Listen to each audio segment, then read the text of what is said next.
Hello and welcome back students to AI education and study with Anas sir.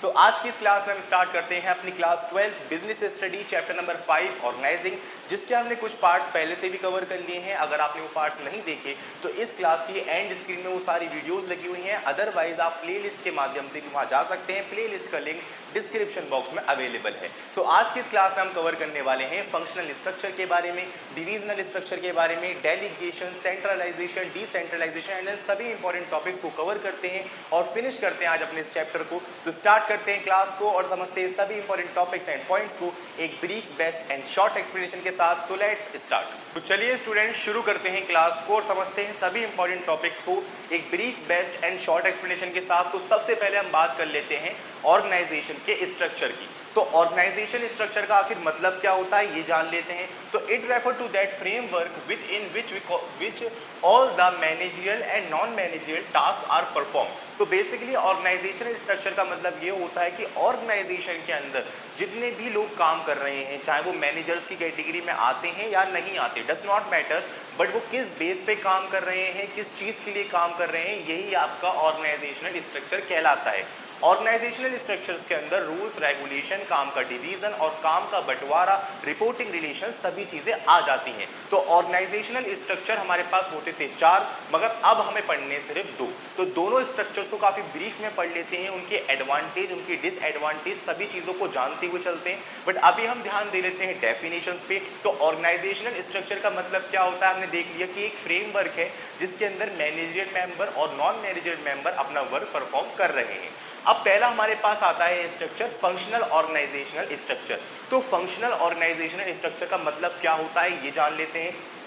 It refer to the division of whole enterprises according to the major activities to be performed by it। तो basically ये सारी चीज़ें आप principles के अंदर पढ़कर आए हो। प्रिंसिपल्स में हमने बेटा देखा था कि काम का बंटवारा कैसे देखा था, जैसे कि मान लीजिए प्रोडक्शन डिपार्टमेंट हो गया, एक प्लानिंग डिपार्टमेंट हो गया, है ना, फंक्शनल फॉर्मेनशिप हमने देखा था। तो इस तरीके से यहाँ पे चीज़ें बटी हुई है। तो यहाँ पे क्या है फंक्शनल ऑर्गेनाइजेशन स्ट्रक्चर के अंदर कि आपके पूरे एंटरप्राइजेस में, पूरे एक ऑर्गेनाइजेशन के अंदर जितनी भी एक्टिविटी परफॉर्म हो रही है उन एक्टिविटी का डिवीजन, जैसे कि प्रोडक्शन डिपार्टमेंट हो गया, मार्केटिंग डिपार्टमेंट हो गया, सेल डिपार्टमेंट हो गया या एडवर्टीजमेंट डिपार्टमेंट हो गया, तो अपने काम को डिपार्टमेंट्स के हिसाब से स्पेसिफाई करना।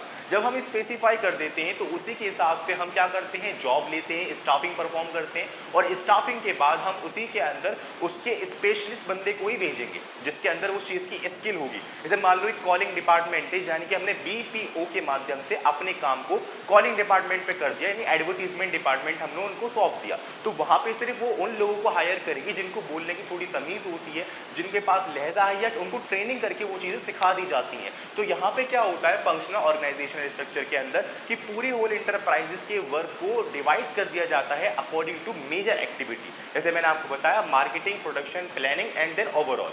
तो अब हम बात कर लेते हैं नेक्स्ट वाले पे जिसका नाम है डिविजनल ऑर्गेनाइजेशनल स्ट्रक्चर। तो यहाँ पर भी हम ऑर्गेनाइजेशन को क्या कर रहे हैं, डिवाइड कर रहे हैं, और यहाँ पर भी हम ऑर्गेनाइजेशन को डिवाइड ही करते हैं। बट दोनों में अंतर क्या है, यहाँ पे जो हम डिवीजन कर रहे हैं वो कर रहे हैं मेजर एक्टिविटी के बेस पर, और यहाँ पे जो हम डिवीजन कर रहे हैं वो कर रहे हैं मेजर प्रोडक्शन के बेस पर। अब इसको समझ लेते हैं। It refer to the division of all enterprises in the on the basis of different products, geographical areas, customer groups and etcetera. तो यहाँ पे क्या होता है बेटा कि हमारी सभी चीजें डिवाइड होती हैं ऑन द प्रोडक्शन। जैसे कि मैं एक एग्जांपल लूँ टाटा कंपनी का। तो टाटा कंपनी किस लिए फेमस है और किस लिए वो जानी जाती है, बेसिकली कार के माध्यम से जानी जाती है, ट्रक्स के माध्यम से जानी जाती है, यानी सारी गाड़ी वगैरह बनाने के माध्यम से इसको जाना जाता है कि टाटा की क्वालिटी अच्छी होती है या फिर उनकी जो बिल्डिंग पावर होती है वो अच्छी होती है। तो इस तरीके से उसको देखा जाता है। मगर टाटा का तो नमक भी आता है। तो ये क्या है, तो बेसिकली यहाँ से on the basic of production हम अपने काम को डिवाइड कर देते हैं। यानी हमारी मेजर एक्टिविटी क्या है, हमारी मेजर प्रोडक्शन क्या है। हमारा मेजर प्रोडक्शन कारों को बनाना है, ट्रक को बनाना है, सारी वो चीज़ें बनाना है जो कि आज इंसान यूज़ कर रहा है गाड़ियों के माध्यम से। तो उसका हमारा मेजर परफॉर्मेंस यानी मेजर एक्शन है, मेजर परफॉर्मेंस है। और यहीं पर हम बात करें फर्दर एक्टिविटी की, जैसे कि हम नमक बना रहे हैं या कोई भी एनी अदर टाइप मटेरियल बना रहे हैं तो वो हमारे माइनर प्रोडक्ट्स है जिस पे हमें परफॉर्मेंस देनी है बट ज़्यादा नहीं देनी। तो यहाँ पे on the division of production हम अपने काम को डिवाइड कर देते हैं अकॉर्डिंग टू देयर नीड। तो यहाँ पे हमने क्या देखा, यहाँ पे हमारे फंक्शंस डिवाइड हो रहे हैं, यहाँ पे हमारे प्रोडक्ट डिवाइड हो रहे हैं जिन पे हम मेजर वे में काम कर रहे हैं और जिन पे हम अदर फंक्शंस परफॉर्म कर रहे हैं। ठीक है, अब इसी के साथ हमारे यहाँ पूरे ऑर्गेनाइजेशनल स्ट्रक्चर बनता है और ऑर्गेनाइजेशनल स्ट्रक्चर हमारा इन दो बेसिस पे काम करता है, फंक्शनल और साथ ही साथ डिविजनल। ये ध्यान रखो, फंक्शनल यानी कि फंक्शन डिवाइड होंगे और डिविजनल मतलब प्रोडक्ट डिवाइड होंगे। बट इन्हीं के बीच में एक नाम हमारे पास आता है स्पेन ऑफ मैनेजमेंट। तो इसका मतलब जान लेते हैं, हो सकता है आ जाए। तो स्पेन ऑफ मैनेजमेंट मतलब it refer to the number of subordinate that can be effectively controlled by a managers. यानी कि स्पेन ऑफ मैनेजमेंट का मतलब ये होता है कुछ ऐसे सबऑर्डिनेट्स, कुछ ऐसे एम्प्लॉयज जो कि इफेक्टिवली कंट्रोल्ड होते हैं मैनेजर्स के द्वारा। और ये नंबर ज़्यादा नहीं होता, मुश्किल से 5 या 6 बंदों का नंबर होता है। अब देखिए, हम बात कर लेते हैं मान लीजिए आपके स्कूल के प्रिंसिपल्स की। तो आपके प्रिंसिपल के पास कुछ टीचर्स ऐसे होंगे जो कि हमेशा उनके साथ रहते हैं, उनके फंक्शंस परफॉर्म करते हैं। और बात करें हम क्लास के बेसिस पे, तो क्लास मॉनिटर्स जो होते हैं वो ज़्यादा फंक्शन परफॉर्म करते हैं, क्लास टीचर के ज़्यादा क्लोज होते हैं। तो इस तरीके से तो कुछ सबऑर्डिनेट्स, कुछ एम्प्लॉयज़ ऑर्गेनाइजेशन में ऐसे होते हैं जो इसकी इफेक्टिवली कंट्रोल करते हैं बाय मैनेजर्स। तो वो हमारी स्पेन ऑफ मैनेजमेंट कहलाती है और ज़्यादा रिस्पॉन्सिबिलिटी उनको दी जाती है ताकि वो अपने यूनिट से, अपने ग्रुप से उसका काम करवाएं। तो होपफुली आपको ये समझ में आया होगा। कोई डाउट रह गया हो तो मुझे बता दीजिएगा। अभी फिलहाल हम बात कर लेते हैं कुछ इसकी एडवांटेज, कुछ मेरिट्स, कुछ लिमिटेशंस की तरफ, जिससे हम इस टॉपिक को और अच्छे से समझ पाएं। तो चलिए स्टूडेंट्स, अब हम बात करें अगर फंक्शनल स्ट्रक्चर की, तो फंक्शनल स्ट्रक्चर के अंदर हमारे पास कुछ मेरिट्स आते हैं और कुछ हमारे पास लिमिट्स भी आती हैं। तो मेरिट्स हमारे पास क्या है, पहला आता है बेनिफिट ऑफ स्पेशलाइजेशन। तो बेसिकली यहाँ पे हमारे फंक्शन पे स्पेशलाइजेशन हो रहा है तो हमें स्पेशलाइजेशन का यहाँ पे थोड़ी सी हेल्प मिल जाती है जिससे हमारी एफिशिएंसी इंक्रीज होती है और इफेक्टिवली काम होता है। क्योंकि हम फंक्शन के बेसिस पे डिपार्टमेंट को क्रिएट करते हैं, जैसे कि मार्केटिंग डिपार्टमेंट और advertisement department, production department, planning department, इस तरीके से। Next, managerial efficiency is increase. तो हम यहाँ पे जब स्टाफिंग करते हैं तो उन डिपार्टमेंट्स के अकॉर्डिंग करते हैं कि किस डिपार्टमेंट में कितनी स्टाफिंग की नीड है, तो जिससे जो बंदा जिस डिपार्टमेंट में आएगा तो उस काम को बार बार करेगा। जब किसी काम को बार बार किया जाता है तो उसमें एफिशिएंसी इंक्रीज होती है और उसमें बेसिकली महारत हासिल हो जाती है, जिससे हम वो काम जो आधे घंटे का काम है वो 15 मिनट के करने तक की अब ताकत रख सकते हैं, क्योंकि हमने उस काम को बहुत बार कर लिया है। तो जिससे क्या होता है, मैनेजरियल एफिशिएंसी इंक्रीज होती है और इवन हमारी ऑर्गेनाइजेशन ग्रोथ करती है। तीसरा, मिनिमल डुप्लीकेशन ऑफ एफर्ट्स। तो बेसिकली यहाँ पे क्या है कि जब सारा फंक्शन, सारा काम एक ही जगह पर होगा तो हम खुद नहीं समझ पाएंगे कि भाई कौन सा काम कौन क्या कर रहा है। जब यहाँ पे हम डिपार्टमेंट्स को क्रिएट कर देते हैं तो बेनिफिट्स ऑफ स्पेशलाइजेशन हमें यहाँ से मिलता है। तो स्पेशलाइजेशन से हमें पता लग जाता है कि भाई किस डिपार्टमेंट में कितने पर्सन काम कर रहे हैं और वो कितने इफेक्टिव तरीके से काम कर रहे हैं। तो यहाँ से डुप्लीकेशन ऑफ एफर्ट्स नहीं होता, और जब डुप्लीकेशन ऑफ एफर्ट्स नहीं होता तो हमारे पैसे का भी थोड़ा सी बचत होती है। जैसे मान लीजिए मैंने कोई काम आपको सौंप दिया, अब वो काम मैं भूल गया आपको सौंप के, मैंने वही सेम काम किसी और बंदे को भी दे दिया, तो मेरे तो पैसे दो जगह चले गए। तो यहाँ से क्या होता है, मिनिमल डुप्लीकेशन ऑफ एफर्ट्स हमारे पास रहता है। फिर ट्रेनिंग इज फैसिलिटेड। तो बेसिकली जिस भी डिपार्टमेंट के अंदर जिस बंदे की जॉब लगती है तो उसको ट्रेनिंग की फैसिलिटी दी जाती है ताकि वो according to organization rules and regulation and according to organization work अपने आप को बेसिकली बना सके, अच्छा कर सके और उसमें महारत हासिल करे, जिससे वो आगे चलकर एफिशिएंसी इंक्रीज करे। तो ट्रेनिंग इज मस्ट। फिर आता है हमारे पास last, equal weightage to all function. तो बेसिकली यहाँ पे क्या होता है, आप ये नहीं कह सकते कि मैं ज़्यादा काम कर रहा हूँ, मैं ज़्यादा काम कर रहा हूँ, नहीं। ये जब होता है जब हम एक ही फंक्शंस में काम करें, यानी एक ऑर्गेनाइजेशन में काम करें और साथ में करें। यहाँ पे क्या होता है, डिपार्टमेंट्स क्रिएट है तो सबका काम बराबर है। भाई जो काम मार्केटिंग डिपार्टमेंट कर रहा है तो उतनी ही फैसिलिटी उसको भी दी जा रही है, तो वो भी उतना ही काम करेगा प्रोडक्शन डिपार्टमेंट। तो सबका जो वेटेज है फंक्शंस का वो बराबर रहता है इसमें फंक्शनल स्ट्रक्चर के अंदर। तो ये तो हमारे कुछ रही मेरिट्स। अब हम बात कर लेते हैं कुछ लिमिट्स की। तो लिमिट्स हमारे पास क्या आती है, इग्नोरेंस ऑफ ऑर्गेनाइजेशनल ऑब्जेक्टिव। यानी ऑर्गेनाइजेशनल ऑब्जेक्ट क्या है, जो हमारी कंपनी उस काम पे रन कर रही है, जिस गोल पे वो अचीव करना चाहती है। बट यहाँ पे प्रोडक्शन के बेस पे काम हो रहा है, डिपार्टमेंट्स के बेस पे काम हो रहा है। तो डिपार्टमेंट्स के बेस पर काम हो रहा है तो यहाँ पे क्या हो रहा है, हर एक मैनेजर अपने डिपार्टमेंट को ही ऊंचा ले जाना चाह रहा है, यानी कि अपने डिपार्टमेंट में ही ज़्यादा से ज़्यादा इफिशियंसी अचीव करना चाहता है। तो यहाँ पे समटाइम क्या होता है कि ऑर्गेनाइजेशनल का ऑब्जेक्टिव और उसका गोल हम भूल जाते हैं। हम सिर्फ अपने डिपार्टमेंट पे फोकस करते हैं और जब रिजल्ट आता है, बैलेंस शीट आती है, तो डिपार्टमेंट्स के हिसाब से कॉन्फ्लिक्ट हो जाते हैं कि इस डिपार्टमेंट ने ज़्यादा काम किया, मैंने कम किया, इस डिपार्टमेंट ने अपनी इफिशिएंसी नहीं दिखाई। तो इस तरीके से हमारे पास बातें देखने को मिलती हैं लिमिटेशंस के अंदर। तो इग्नोरेंस ऑफ ऑर्गेनाइजेशनल ऑब्जेक्टिव कभी कभार ऐसा हो जाता है। फिर difficulty in inter departmental coordination. तो यहाँ पे क्या होता है, कोऑर्डिनेशन मेंटेन हो रहा है मैनेजर्स के बीच में, तभी तो एफिशिएंसी बढ़ रही है, मैनेजर एफिशिएंसी इज इंक्रीज। तो यहाँ से आप एक पॉइंट और बढ़ा सकते हो, कोऑर्डिनेशन मेंटेन। बट यहीं पर लिमिटेशन के अंदर एक और आता है कि भाई यहाँ कोऑर्डिनेशन मेंटेन नहीं हो रहा, जैसे कि difficulty in inter departmental coordination. तो मैंने बताया कि डिपार्टमेंट के अंदर जितने मैनेजर्स हैं उनमें तो कोऑर्डिनेशन मेंटेन है, मगर इन रिजल्ट क्या होता है, डिपार्टमेंट्स के बीच में कोऑर्डिनेशन मेंटेन नहीं हो पाता। जैसे मान लो प्रोडक्शन डिपार्टमेंट प्लानिंग डिपार्टमेंट से लड़ रहा है, अगर सेल नहीं होगी तुमने प्लानिंग अच्छी नहीं करी। प्लानिंग डिपार्टमेंट मार्केटिंग डिपार्टमेंट से लड़ रहा है कि तुमने मार्केटिंग अच्छी नहीं करी। मार्केटिंग डिपार्टमेंट एडवर्टीजमेंट डिपार्टमेंट से लड़ रहा है कि भाई तुमने एडवर्टीजमेंट अच्छा नहीं किया। तो बहुत मुश्किल होती है कि डिपार्टमेंट्स के बीच में एक कोऑर्डिनेशन मेंटेन हो सके। फिर आता है हमारे पास हर्डल इन कंप्लीट डेवलपमेंट। तो थोड़ी सी ये बाधाएं पैदा करता है एक कंप्लीट डेवलपमेंट, कंप्लीट ग्रोथ के लिए, बट ये हमें करना पड़ता है क्योंकि यहाँ से हमें क्या मिल रहा है, बेनिफिट ऑफ स्पेशलाइजेशन। अब थोड़े बहुत मेरिट्स और लिमिटेशंस तो सब में होते ही हैं, तो ये हमें कुछ लिमिटेशंस फेस करनी पड़ती हैं, तब जाके हम अपनी ग्रोथ और डेवलपमेंट कर पाते हैं। तो ये बात करी मैंने फंक्शनल स्ट्रक्चर की। अब मैं बात करता हूँ डिविजनल स्ट्रक्चर की और जानते हैं कि उसके अंदर क्या मेरिट्स आते हैं और क्या लिमिट्स आती हैं। तो चलिए स्टूडेंट्स, अब हम बात कर लेते हैं डिविजनल स्ट्रक्चर की। तो डिविजनल स्ट्रक्चर के अंदर हमारे पास क्या मेरिट्स आते हैं। तो पहला आता है डेवलपमेंट ऑफ डिविजनल हेड।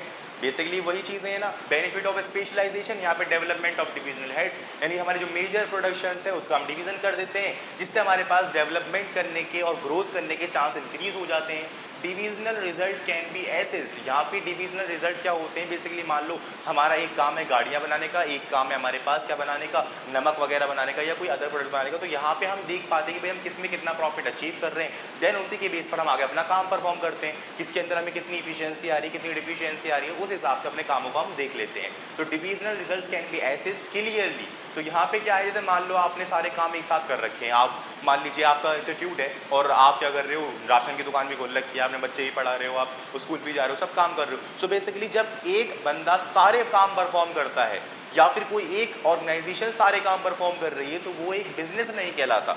मेरा मानना यह है कि बिजनेस का मतलब क्या है कि बेसिकली जिस काम को आप कर रहे हो, तो बेसिकली आपकी कंपनी आपका नाम लेने से वो काम आ जाना चाहिए याद। जैसे हम टाटा का नाम लेते हैं तो टाटा के नाम से सीधे हमारे दिमाग में गाड़ियां ही आती हैं। अब वो अदर काम क्या कर रहा है वो उसकी हेडेक है। बाकी जो मेजर प्रोडक्शंस हैं कैन बी एसेस्ड, यानी यहाँ पे हम जब डिविजनल रिजल्ट कर देते हैं तो हम अपने मेजर प्रोडक्शंस को बहुत इजीली देख सकते हैं, ऑब्जर्व कर सकते हैं, एनालाइज कर सकते हैं। तो यहाँ पे divisional results can be assessed. फिर आता है हमारे पास क्विक डिसीजन मेकिंग। तो बेसिकली हम यहाँ से बहुत जल्दी देख सकते हैं, जब हमारे पास सारे रिजल्ट्स एसेस्ड हो रहे हैं तो हम देख पाएंगे कि भाई हमारे पास क्या चीज़ें हैं, क्या नहीं है, कितनी रिसोर्स हैं, किस में कमी पड़ रही है, किस में डिफिशियंसी आ रही है, किस में एफिशिएंसी आ रही है। तो हम यहाँ से बहुत क्विकली डिसीजन ले पाते हैं, कितनी फंडिंग हमारे पास है, किसको किस प्रोडक्ट में कितनी फंडिंग का यूज़ करना है, देन ओवरऑल तो क्विक डिसीजन मेकिंग रहती है। इजी एक्सपेंशन है कि यहाँ से मान लीजिए हमने अपने काम को मेजर वे में डिवाइड कर दिया कि हम गाड़ियाँ बनाएंगे, हम नमक बनाएंगे या कोई अदर प्रोडक्ट्स बनाएंगे, तो उनके जितने प्रॉफिट्स हो रहे हैं उसके हिसाब से हम आगे प्रोडक्शन कर रहे हैं, अपने प्रोडक्ट्स की ग्रोथ अचीव कर रहे हैं, and then many more type हम क्वालिटी प्रोवाइड कर रहे हैं। तो यहाँ से हम बहुत ईजिली एक्सपेंशन कर लेते हैं अगर हमने अपने डिविजनल हेड्स किए हैं तो। अदरवाइज किसी एक काम को आप कर रहे हो तो वो तो उसमें काम होगा ही नहीं, फिर तो उसमें फंक्शनल स्ट्रक्चर ही चलेगा। बट आप एक से ज़्यादा काम कर रहे हो तो आप डिविजनल स्ट्रक्चर का यूज़ करते हो। फिर हमारे पास आ जाती है कुछ लिमिट्स। तो बेसिकली उसमें क्या होता है, हमारा एक कोऑर्डिनेशन मेंटेन नहीं होता बिटवीन डिपार्टमेंट्स। तो यहाँ पे सेम चीज़ें होती है कि कॉन्फ्लिक्ट बिटवीन डिविजनल हेड्स। तो यहाँ पे कुछ कॉन्फ्लिक्ट्स आ जाती है कि मान लो सब ऑर्डिनेट्स कहते हैं कि हमारे जो बॉस है उनका सारा ध्यान गाड़ियाँ बनाने में है और इनका ध्यान कुछ अदर प्रोडक्ट्स में नहीं है, या फिर जो मैनेजर्स हैं उनका सारा ध्यान किसी एक प्रोडक्ट में लग जाएगा, दूसरे प्रोडक्ट पे वो ध्यान नहीं देंगे, जिससे हमारे लॉस इनकर्ड होंगे, एक में प्रॉफिट होगा। तो बेसिकली बहुत सारी डिफिशियंसी आ जाती हैं। तो यहाँ बोला गया है कि भाई कॉन्फ्लिक्ट बिटवीन डिविजनल हेड्स। और कभी कभार जब हमारे पास ऐसी चीज़ें होती हैं, ध्यान बढ़ता है चारों तरफ, तो हमारे अननेसेसरी वे में इंक्रीज हो जाती है कॉस्ट। किसकी? प्रोडक्ट की कॉस्ट इंक्रीज हो जाती है। हम कोई अननेसेसरी ऐसी एक्टिविटी कर देते हैं डिविजनल हेड्स करने में, जिससे हमारी प्रोडक्ट की बेबुनियादी रकम जो होती है वो इंक्रीज हो जाती है, जिससे क्या होता है उसका मार्केट के अंदर जो सेल रेट होता है वो गिर जाता है, ज़्यादा लोग खरीदते नहीं हैं क्योंकि उसी क्वालिटी के प्रोडक्ट मार्केट के अंदर और भी अवेलेबल होते हैं। फिर नेक्स्ट हमारे पास आता है सेल्फिश एटीट्यूड। तो सेल्फिश एटीट्यूड का मतलब बेसिकली यहाँ पे हमने देख ही लिया है कि divisional results can be acids. तो जितने भी हमने डिविजनल हेड्स किए हैं उनके रिजल्ट्स हमें बहुत ईजिली दिख जाते हैं और उसी के अकॉर्डिंग हम ये डिसाइड कर पाते हैं, डिसीजन ले पाते हैं कि हमें किस बिजनेस में काम करना है और किस बिजनेस को बंद करना है। तो बेसिकली ये तभी हो पाता है जब हम सभी चीज़ों का डिवीजन कर देते हैं। तो यहाँ से हमारा कुछ सेल्फिश एटीट्यूड आ जाता है कि बेसिकली प्रॉफिट और लॉसेस को देखकर हम किसी एक प्रोडक्ट पे ज़्यादा ध्यान दें या किसी एक प्रोडक्ट पे कम दें, किसी एक काम में ज़्यादा इफिशियंसी दिखाएं और दूसरे में हम दिखाएं ना। तो बहुत सारी चीज़ें होती हैं, क्वालिटी मेंटेन ना करें किसी अनदर प्रोडक्ट्स के अंदर। तो ये हमारी गुडविल के लिए काफ़ी ज़्यादा खराब होता है अगर हम ऐसा काम करते हैं तो होपफुली आपको समझ में आए होंगे। कुछ मेरिट्स थे, कुछ लिमिटेशंस थी, बहुत इजी हैं, आप याद कर सकते हो। सभी की एक्सप्लेनेशन मैंने आपको दी दी है, आपको इनके हेड्स याद करने हैं। जब आप इनके हेड्स याद कर लोगे, एक बार बुक को रीड करोगे तो आपको सारी चीज़ें दोबारा से याद हो जाने वाली हैं। क्योंकि एग्जाम पॉइंट ऑफ व्यू से पूछ लिया जाता है कि भाई डिविजनल स्ट्रक्चर के 3 मेरिट्स बता दो, 2 लिमिटेशन बता दो और उसकी डेफिनेशन लिख के दिखा दो। तो इस तरीके से चीज़ें आ जाती हैं। तो होपफुली आपको समझ में आया होगा। नहीं आया हो तो कमेंट सेक्शन के अंदर पूछ लीजिएगा, जो डाउट होगा उसी दिन क्लियर कर दूंगा। अभी फिलहाल हम आगे बढ़ते हैं और समझते हैं डेलीगेशन, डिसेंट्रलाइजेशन एंड सेंट्रलाइजेशन के बीच में डिफरेंस। तो चलिए स्टूडेंट्स, अब हम बात करते हैं इस चैप्टर के सबसे लास्ट कॉन्सेप्ट की, जिसका नाम है डेलीगेशन ऑफ अथॉरिटी और decentralization of authority.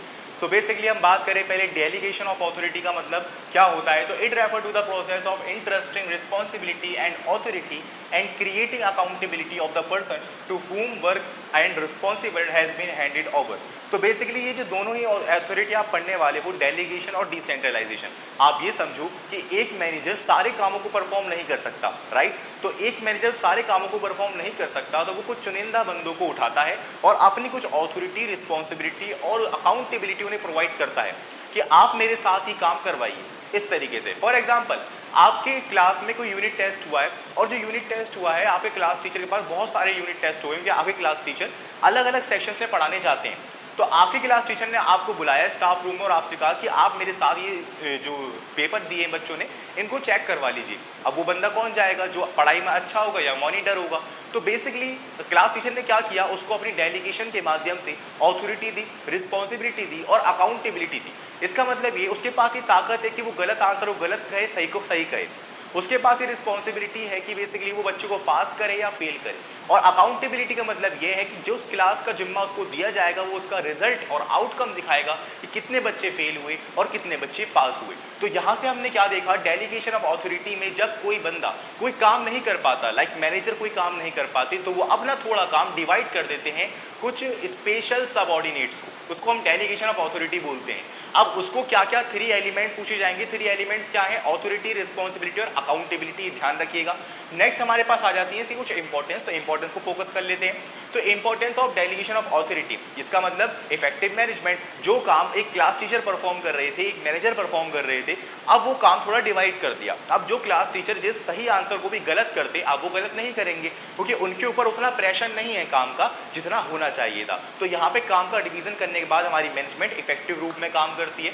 Employees development, जाहिर सी बात है जिस भी आप एम्प्लॉय को ये काम दे रहे हो उसकी डेवलपमेंट हो रही है, उसका एक्सपीरियंस गेन हो रहा है ताकि वो आने वाले समय में फ्यूचर एक्सपेक्ट पर्पज से वो काम निभा सके। तीसरा, मोटिवेशन टू एम्प्लॉय। अब जाहिर सी बात है, मान लीजिए आपके क्लास टीचर ने आपको ही बुला लिया तो आपका मोटिवेशन बिल्कुल हाई लेवल का होगा कि मुझ में कुछ अच्छाई दिखी जिससे मेरे क्लास टीचर ने मुझे सेलेक्ट किया कि आप वो एग्जाम पेपर सेलेक्ट कीजिए या उसको चेक कीजिए। Next, facilitation of growth. तो बेसिकली यहाँ से ग्रोथ होती है, फैसिलिटी होती है, क्योंकि जिस काम को एक बंदा कर रहा था 3 दिन में, अब वो काम जब डिवाइड हो जाएगा तो हो सकता है वो काम 1 या 2 दिन में भी हो जाए। फिर बेटर कोऑर्डिनेशन। तो बेसिकली यहाँ से हर एक हमारी फैसिलिटी में, हर एक फंक्शन में, हर एक हेड में, हर एक डिपार्टमेंट में एक बेटर कोऑर्डिनेशन बना रहता है। तो ये हमारे पास कुछ इंपॉर्टेंस आ गई डेलीगेशन की। अब मैं आपको बात करवा दूँ डिसेंट्रलाइजेशन की। तो डिसेंट्रलाइजेशन का मतलब क्या है? Decentralisation of authority, it refer to the situation which exist as a result of the systematic delegation of authority throughout the organisation. तो कहने को ये दोनों सिमिलर हैं, बहुत ज़्यादा सिमिलर हैं, इनमें थोड़ा थोड़ा सा अंतर है, वो मैं बता देता हूँ आपको। देखो यहाँ पे एक पॉइंट ऑफ टाइम के लिए क्या करते हैं, किसी बंदे को असाइन करते हैं, अपने साथ में उससे काम करवाते हैं, ऑथोरिटी दे रहे हैं, रिस्पॉन्सिबिलिटी दे रहे हैं और अकाउंटेबिलिटी की सब ताकत दे रहे हैं। यहाँ पे क्या होता है कि जो कुछ भी मैनेजमेंट या प्लानिंग की जाती है वो हम पढ़कर आए हैं, लेवल ऑफ मैनेजमेंट में डिवाइड होती है ना।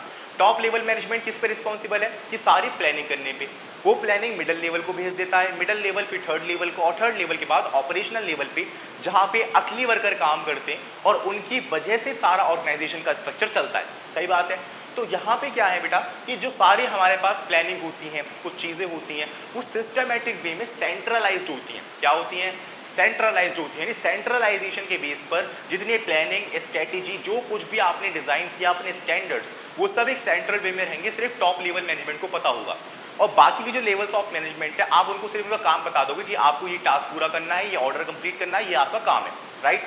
अब इसी जगह हम दूसरी जगह बात कर लेते हैं। आप क्या करोगे? अपने सभी एम्प्लॉयज़ को तो इकट्ठा करना मुश्किल है और सभी के मत लेना मुश्किल है, तो हर एक एम्प्लॉयज़ के ऊपर, मतलब बहुत सारे यूनिट के ऊपर एक हेड होता है। जैसे कि हम मिडिल लेवल मैनेजमेंट की बात करें, जनरल मैनेजर्स हो गए, है ना, डिपार्टमेंटल मैनेजर्स हो गए। इस तरीके से हम बात करें ऑपरेशनल लेवल की, यानी कि थर्ड लेवल जो हमारे पास आ जाता है, उसको हम कहते हैं भाई सुपरवाइजर हो गए, फॉरमैन हो गए।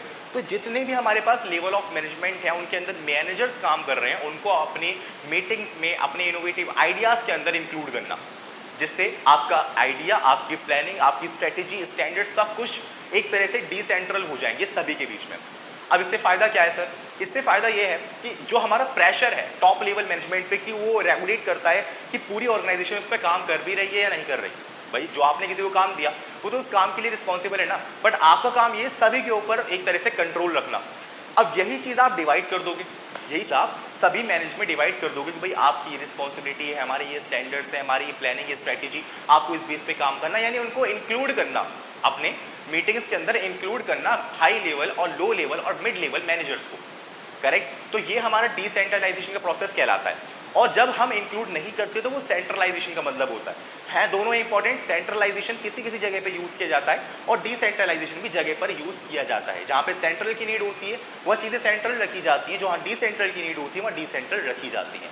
इसकी डेफिनेशन हम पढ़ चुके हैं। हम बात कर लें इसके कुछ इंपॉर्टेंस की। तो डेवलप इनिशिएटिव्स अमंग सबऑर्डिनेट्स, यानी कि इनोवेटिव आइडियाज़ बढ़ते हैं, जिससे क्या होता है हमारे जो लेवल्स ऑफ मैनेजर्स हैं उनके पास एक इनोवेटिव आइडिया आएगा कि भाई हमें मीटिंग में इंक्लूड किया जा रहा है, क्यों ना हम भी अपनी कोई अच्छी प्रेजेंटेशन रखें।